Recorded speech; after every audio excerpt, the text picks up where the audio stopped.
3,000 years later, Jesus came along. He was a Jew, of course. He died, and a few hundred years later, people that followed him created Christianity. There is one word for it in Israel. It's called chutzpah. Yes. That's something you have a sharp elbows. You can always solve everything and overcome obstacles. But in the same time, it's on the border with being very Aggressive. and resourceful, and you go around. And it's on the border with being very rude. Yes, okay. It is. It's rude. No, this was a stupid model, and my stupid investors, and I always have conversations with entrepreneurs about investors, and all entrepreneurs are like, yes, investors, and they know that investors are assholes. Raz jeden. Bol raz jeden.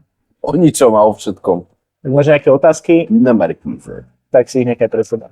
To je dobrý záver. Okay, it works. We will see. Do you want to hear it? It doesn't matter. This is what we have. Yes, No? it looks like it works. Hey Adam, so try to be as concrete as possible. Beton. Exact as possible, like Beton. the stories from your life. Don't Okay. be concrete. Be exact. Don't be concrete. Yeah, the concrete is this. Okay, you guys are worrying me. Don't worry. Be happy. You have the reason to be worried. Okay, this is an interrogation. Yeah, Okay. true story. So the first thing Michael said about you before I even met you was that you are the Jew. Is that true? Yes. What is interesting about your faith? Because I have never met a Jew in person and had the possibility to talk to him. Mhm. So tell me something interesting about your faith. First of all, we invented monotheism. Okay. So Judaism has existed for much longer than anything else. 3,000 years later, Jesus came along. He was a Jew, of course. He died, and a few hundred years later, people that followed him created Christianity. So that's how Christianity came along. And then Islam, a few hundred years later, came along. So all your faiths are based on ours. Okay. So we're like the original, and the other faiths are like branches out of this main thing. So we are just control V of your faith. No, it's just like in Christianity, you have also different branches, different explanations of what you have. So it's kind of the same. It's like Judaism is the basic faith that says there's only one God, and this is the first time that anybody heard about it, because before that everybody was pagan, and there were many gods. There was God for Son, for da. And Jews invented this concept, and then there are branches out of it. Okay. You've been innovative even years ago. Yeah. So I was afraid when you started with this question that if you are going to ask him like, are you circumcised? But probably yes. Yes. That's a tradition. To be honest, I don't really care about this detail. But the question I would more ask about, because of course your nationality, you're from Israel, you're a Jew, but also there are many Jews around the world, like a lot, and they are more Orthodox, they are less Orthodox, and there are people who are like more atheistic. Yeah, so Yes. it's like everywhere. So how do you feel about this? Like, what should be the uniting point there, or what is the thing which is across Between the Jews? Yeah. I think most of our origins are Orthodox. I mean, if you take 200 years ago, my family probably were more Orthodox than today. And so was yours, probably. But we also share a history, not only the faith itself. Our history it doesn't matter where Jews were in the world, and they were all over the world. They were always persecuted. They were always haunted. They were always hunted.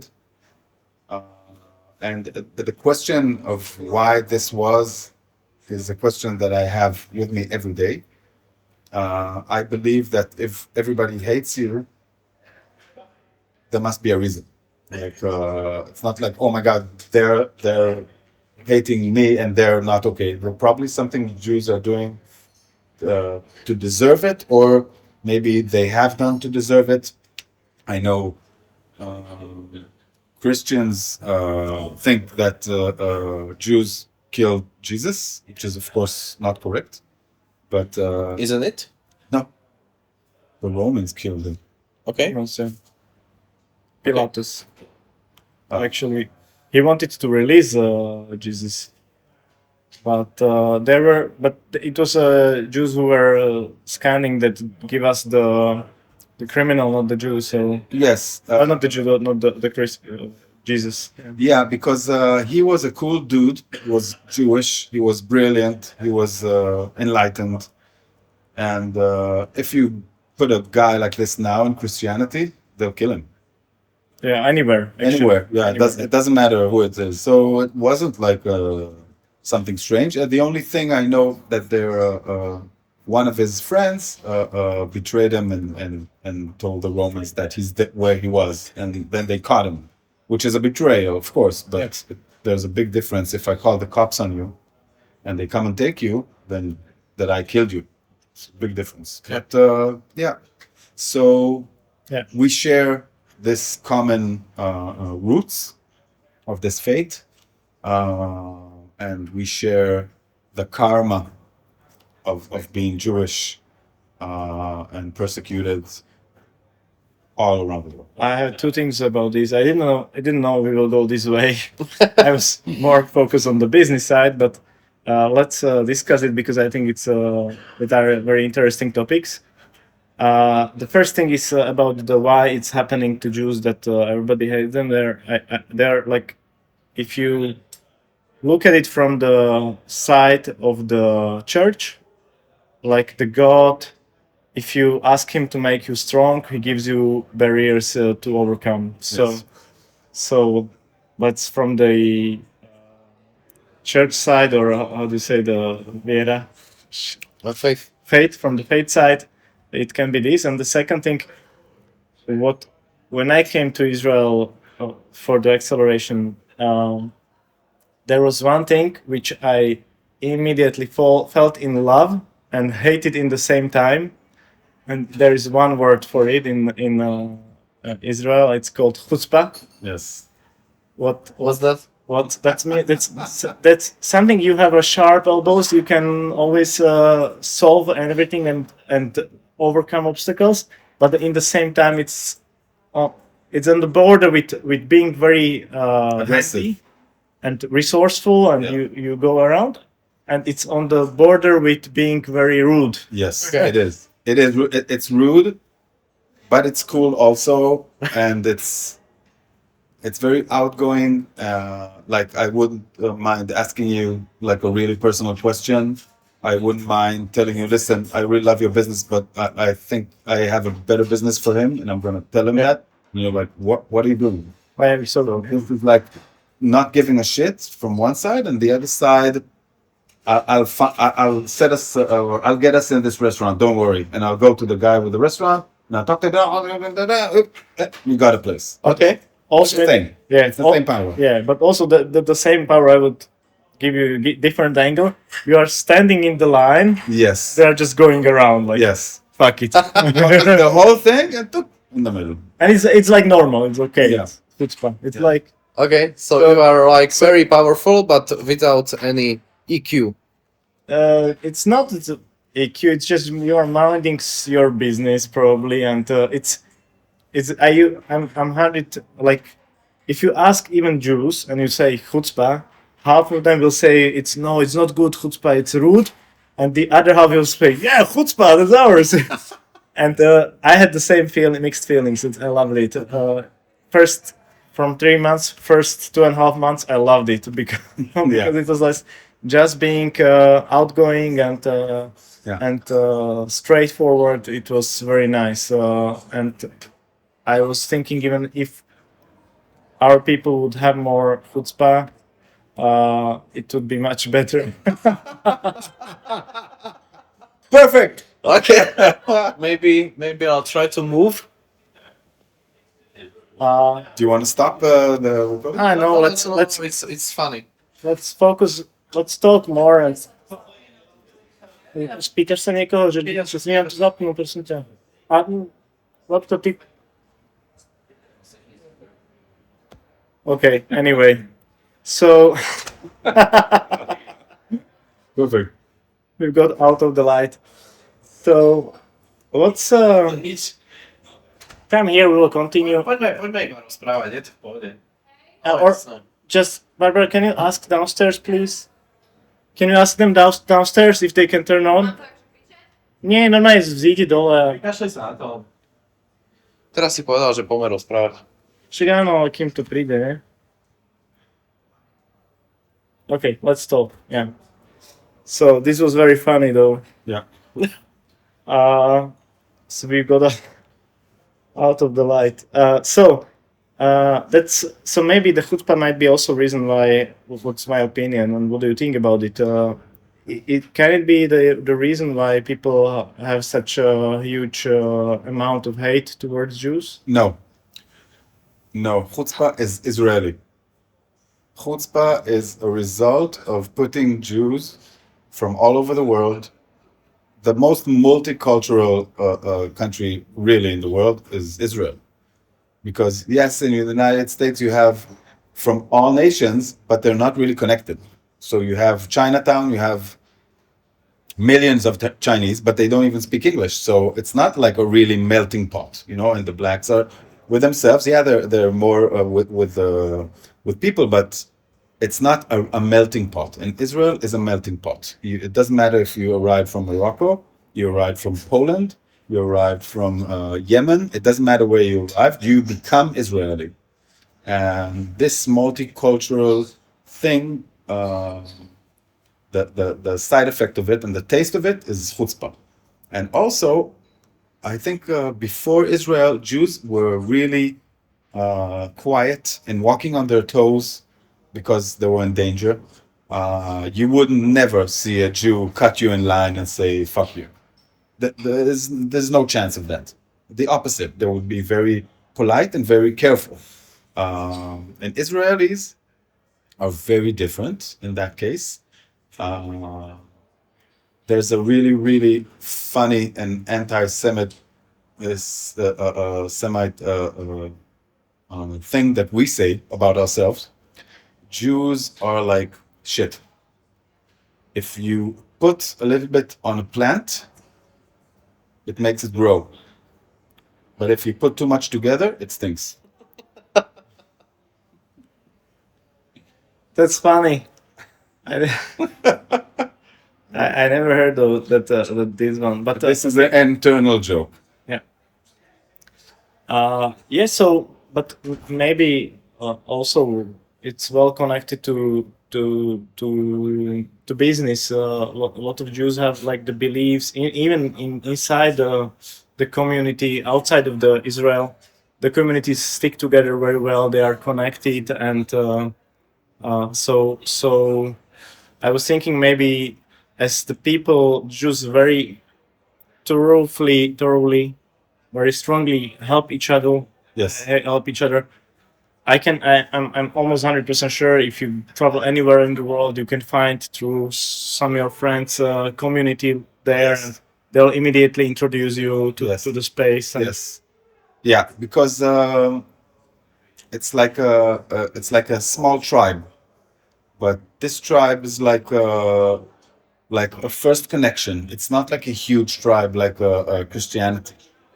Maybe if you had some special Christianity here in Slovakia, and it's really different than other. So if you know in India that there's a house of these Christians that are Slovak Christians, and you would come there, they would welcome you because you're from exactly the same tribe. Yeah. So in that way, we're directly linked. and they would welcome me. Yeah, Okay, of course. Yeah, that's how it works. So yeah.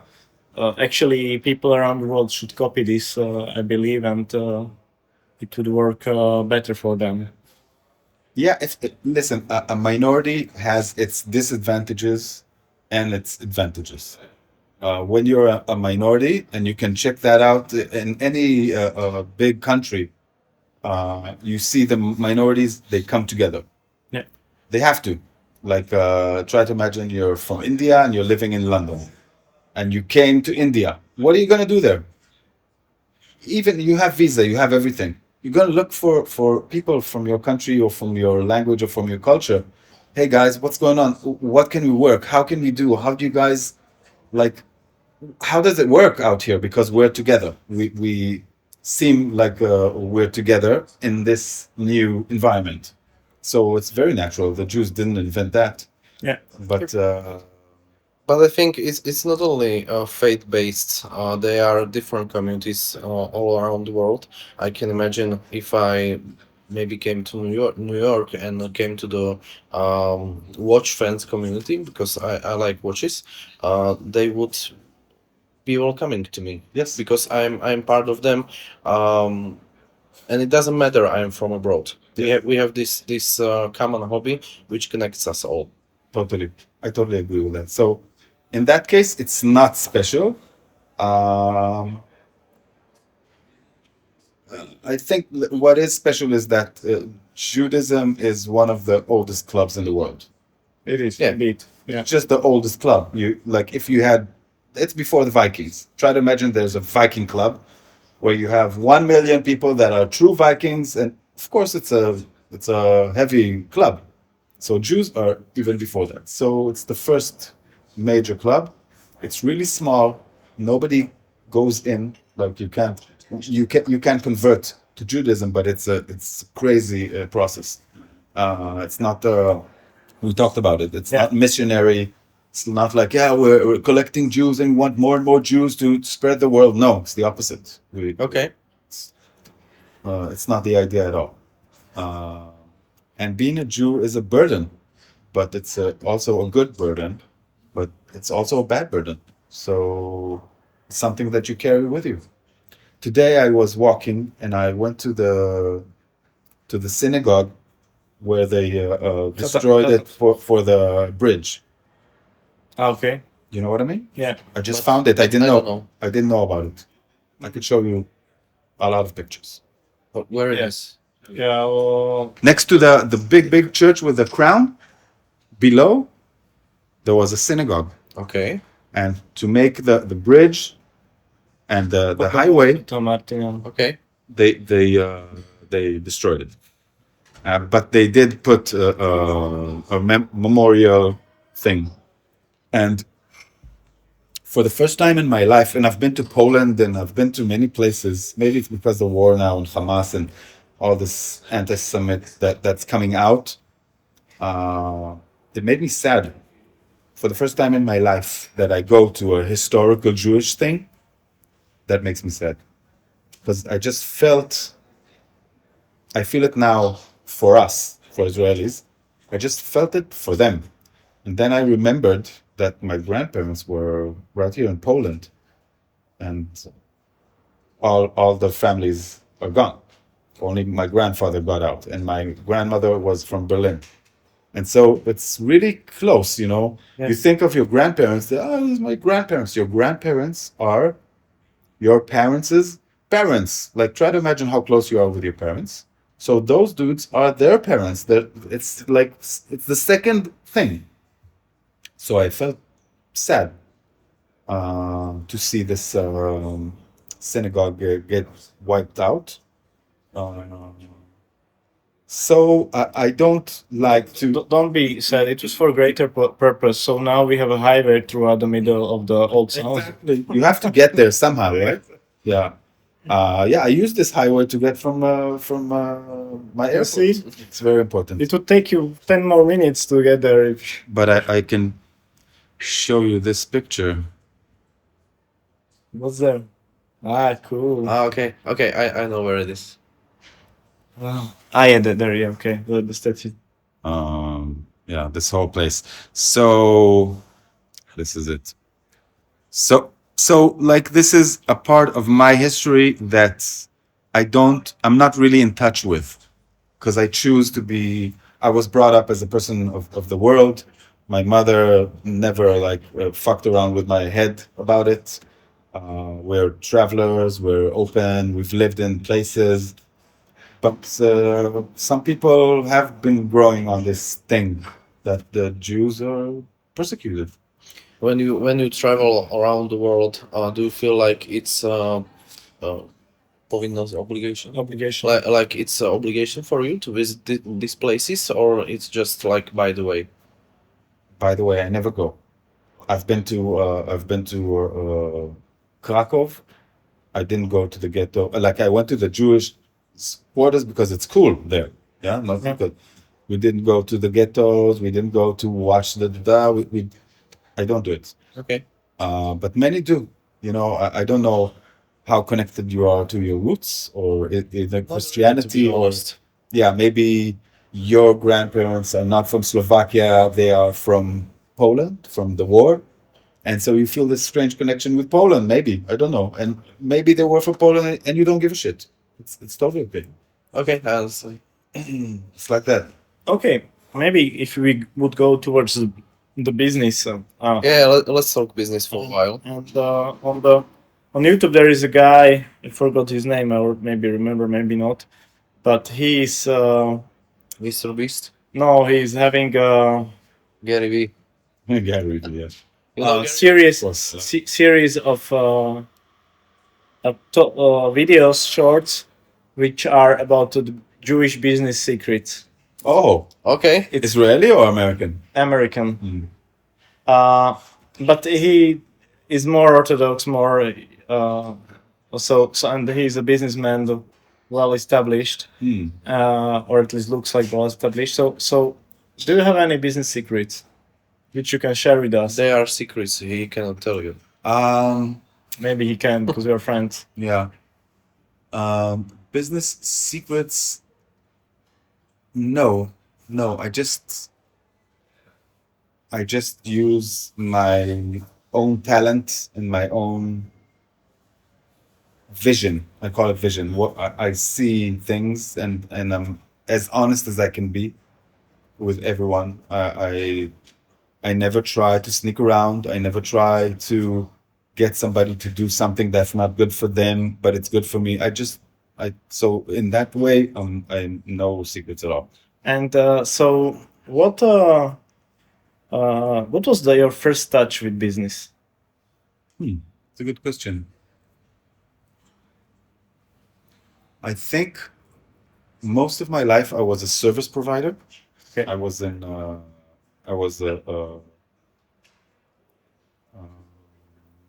photographer. I was an editor, and I was a director of video, and I did cinema and the motion pictures and video and television. So that's a service provider. There's no business there. You do the work and you get paid. That's it. And the first time I tried my own business was when my girlfriend was pregnant, and I read Rich Father, Poor Father, Rich Dad, Poor Dad. Yeah. I think it came out to something, or I don't know. And of course, it changed my life.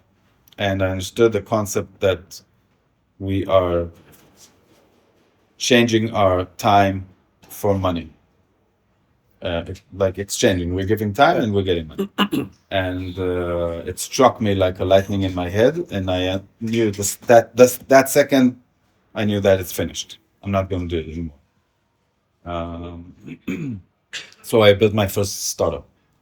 What was the startup about? At that time, I was an editor in like a chief editor in a live broadcast of sports. Okay. So try to imagine there's a live broadcast from England, a Premier League. I have a studio. There's two commentators sitting here. Everything's recorded, everything there. You have slow motion, all this stuff, and I'm flying this thing. And when I was sitting there, I realized that they're having this problem all the time, coming again and again and again, of name pronunciation. They do not know how to say the names, and they do not agree about the names. And that is ridiculous. That is the stupidest thing ever. And they keep on doing it. And at 3:00 in the morning, you get a phone call from the chief of the channel saying, "What the fuck? How did you call him? What is this? What's going on with you?" But it's all the time that, and he's calling him this way and he's calling him this way, because from text you cannot derive how to pronounce a name. Yeah. So I was like, "Whoa, this is stupid," and I decided to solve it. And I built a really cool startup by myself with another kid. We built a site that you can record the names of the players and athletes in their own tongue. Own language, yeah. Yeah. So if you are from Cuba and you're English for 2 generations, you're an English guy, but your name is from Cuba, then in order to pronounce your name, we would need somebody from Cuba to say the name correctly. So we built the whole thing. We had agents all over the world recording, each one getting their batch, like from all the different teams and leagues. And you would record your names, and then somebody would hear them and verify them from the same country. So it's 2 agents, like this thing. It still works? No, It's been and the sport people were like, whoa, they loved it. And then I got some money to continue. The next stage was like for everyone to record their own names, and so you can use it anywhere. You can put it on your LinkedIn. Now LinkedIn has it, by the way. You can record your name. I didn't know that. Yeah, I a didn't few know that months too. ago, and you can put it like you have a calendar, and you're gonna meet Mr. Blah blah blah, and you don't know his name, and you're afraid to say it, Yeah. because you don't want to offend them or to be stupid. So you have on your calendar like everything you need with names. It's in there, like it's API. In these situations, I never call them by name. But you're afraid. Yeah, I just shut up and schedule a meeting. Exactly. And then you introduce yourself, and them introduce themselves back, so you hear their names. So you heard their name, and you hope that you remember in 1 month how to pronounce it. Yeah, but it's actually a pity, because people, one thing the people like to hear the most is their name. Yes, it's a big problem, and it was called names.com. Cool. With a Z. Makes sense. Yeah, and it was really cool. You can pronounce names of companies, of like anything you want, and I got money for it, and I built it, and it was really awesome. That's How are you? For it, yeah? Yes, twice. Twice. How are you promoting this service? How was I promoting? Yeah. I Twitter. There was only Facebook then. A lot of PR. People wrote about it. Okay. There was one Mondial World Championship of soccer that we got like straight to the hands of the commentators in the world, and they used it. It was crazy. It was great, but there was no business model. This was in times that the business model was that once everybody uses it, it'll be okay. Great business model. Okay. So the money ran out, and I had to shut down. So you didn't earn any money from it? No, I mean I had capital, so I took a salary for a couple of years or 3 years. Okay, so but it was a learning point, of course. Yeah, but this is the thing I hate about startups.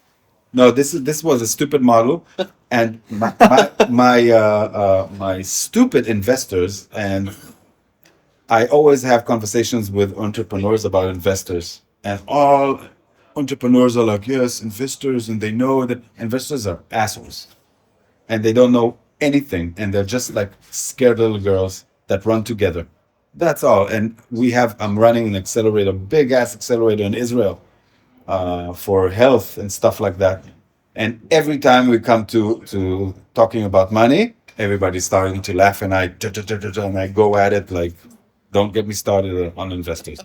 So my investors convinced me to leave the model of selling TV channels, which wanted it. I went to a huge conference, and I had people waiting in line to buy it. They said, no, don't take the money. Let's build the second stage now, where it's free for everyone. And I told them, no, we can do that, but let's put one guy to run this company. It will bring in money. Yeah. And they did not agree with it. And I've had a fight with them for a long time. And I can't. They're the board. They're Strange decision of these investors. stupid. Yeah, very, very strange. Very strange. I would, yeah, hard to say. No, I would have this business still today. Our common friend Michael, the organizer of the TEPA conference. The big brother. Yeah, and he was on the training for the investors, for VC investors, and the rule number one was never lose money. Maybe I am a little bit bent to the rule, but Yeah, but something like this. yeah. But these investors are counting with statistics that like 1 of 10 startups will work and 9 will burn the money, aren't they? Yes, in the VC world in US, it works like the more times you fail, the better for them. Yes. But there is one rule: you have to be super honest about it. Yeah. And they say like, if somebody already failed, invest in him again because it's bigger probability he will succeed. Okay. But there is one rule which is like, if somebody you gave money is failing and he Not telling you comes about it. and he comes up front before the cash is burned, that Yes. I don't think we are going to make it. Grab him by the balls and give him another money for another project, because this is the honest person and you want these people because they will not scam you, that it will be coming and Yes, it's true. Okay. asking you for more money, but he's honest.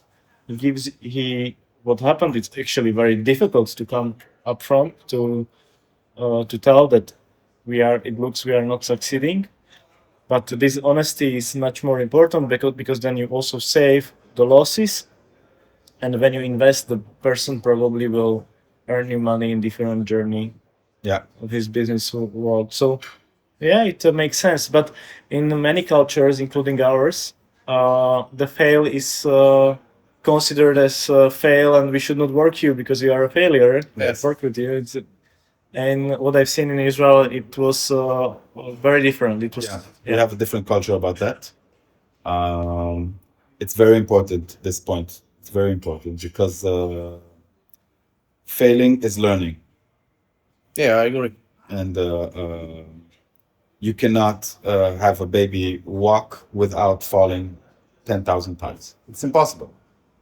He needs to fall, recalculate, fall, get up again, fall. And we know that after a few months, he gets it. That's it. There's no other way. Yeah, but then the child will come to school and they'll teach him that failing is for losers. Yes, exactly. And who's teaching him this? Teachers. Exactly. That's another topic, though. Yeah, a huge topic. Yes, huge topic. What was the next journey of yours? How did your life evolve? After names, I had to close it. Before I had to close it, I ran out of money. I wanted to work on it a little bit more. Okay.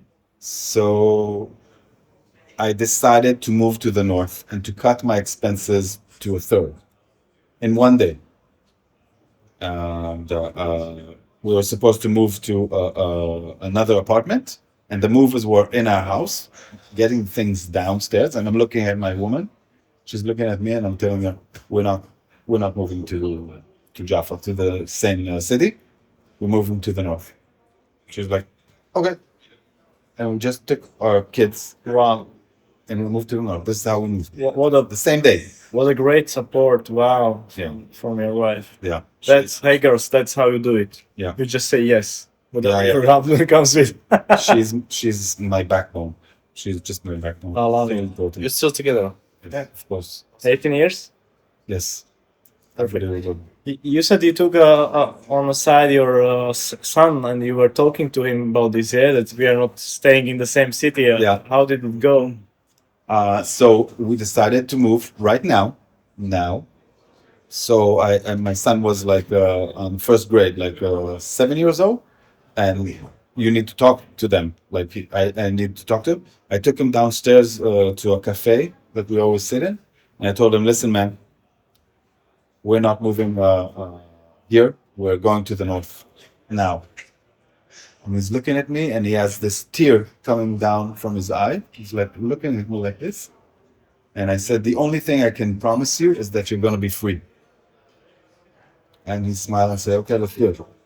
Awesome. Wow. Yeah. Respect. So let's not talk about the business, and we might have an opportunity in the future to repeat this discussion or to continue in it. Tell us maybe something more about where do you live. Of course, I know, but it's next to the kibbutz. Yeah. Also, you are living in a community. Could you please explain that what the kibbutz is and how did it move and how did it become? What's there in there? What's there in it for you? Oh, What's for in you? it for you? Yeah. What's in it for you? Sure. We moved to a kibbutz. Kibbutz is a way. It's a kind of a type of a community that is actually kind of how do you call it? Like Russia was communistic. Communistic. It's like it's Socialistic, yeah. Socialistic. No, it's really almost communistic. Okay. And it's a way of life that Israelis invented in the beginning. It's a really quick way to put people on the ground and for them to start living together. So try to imagine you're taking 100 people and you're putting them on the ground, and they start building everything, and they start making fields, yeah? food. Yeah, in the field. And there's no money. It's a collective, so you don't need money inside. Whatever we earn as a community goes to everyone. So if we're smart and we build a little shoe factory and we have 20 people working in it, and we're growing vegetables and we're doing this and that, and we make $1 million a year, so these $1 million are gonna go around us, also for everyone. And this was really smart, and it's one of the examples of communism that worked actually in the world. There was no violence. There was no it wasn't really fucked up, but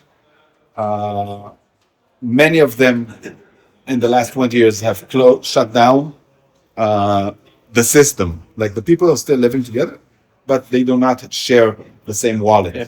They share Resources. yeah, like stock, like Do you have carrots and I have a cucumber and whatever, right? no, not exactly, no. Like there's still the facilities, so we share them. They're owned by us. Okay. So it's like if there's a shoe factory, then we all are share owners. Okay.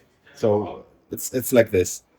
But our kibbutz, we moved to a kibbutz where there's a community. It's called an ecological community, and it's a bunch of people, super individual, smart, come from a huge variety of things, actors, artists, a lot of people, and they're very sweet. And they decided to live in this kibbutz, but they're not friends in the kibbutz. It's like separate, but it's inside. And they built their own school. We have an amazing school. Entrepreneur. Anthroposophy. Okay. All sorts of stuff. And our kids are totally free. It's not like any other type of living. It's not like a village where you have a lot of streets and cars. And it's like really safe and beautiful. And it's in the middle of nature. And it's super cool. So we live in the north on the lake, the Galilee Lake, but my business is always in Tel Aviv. Okay. So it's like 3 hours drive.